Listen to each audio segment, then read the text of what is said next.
Hi friends, நம்ம கார்டனில் பார்த்தீங்கன்னா இன்றைக்கி வந்து ஒரு அறுவடை பண்ணியிருக்கேங்க. அது பூக்கள், காய்கறி எல்லாமே அறுவடை பண்ணியிருக்கேங்க. கீரையெல்லாம் எடுத்துருக்கேங்க. ஏன்னா இன்றைக்கி வந்து தை அமாவாசையா, தை அமாவாசைக்கு நம்ம கார்டன்லேருந்து எடுத்துகிட்டு போயிட்டு இன்றைக்கி வந்து நம்ம முன்னோர்களுக்கு வந்து ஒரு படையல் போட்டு நம்ம வந்து சாமி கும்பிட போகிறோங்க.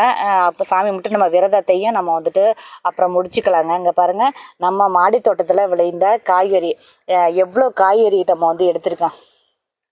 அதில் வந்து சாமிக்கு பூக்கள்லாம் எடுத்துக்கிட்டாங்க. சாமிக்கு வந்து சாமந்தி பூ, ரோஸு, செம்பருத்தி, கொத்தமல்லி, புதினா, அந்த பாருங்க வந்துட்டு ஃபேஷன் போட்டு கும்குவாட்டை அரைஞ்சு, புடலங்காய், வந்துட்டு கத்தரிக்காய், அவரைக்காய், சிறகு அவரை, இங்கே பாருங்கள் கொத்தவரங்காய், இங்கே பாருங்கள் அத்தனை வகையான கீரை வந்து ஆர்கானிக்கான கீரைங்க. எல்லாமே நம்ம மாடி தோட்டத்தில் ஃப்ரெஷ்ஷாக இருக்குங்க.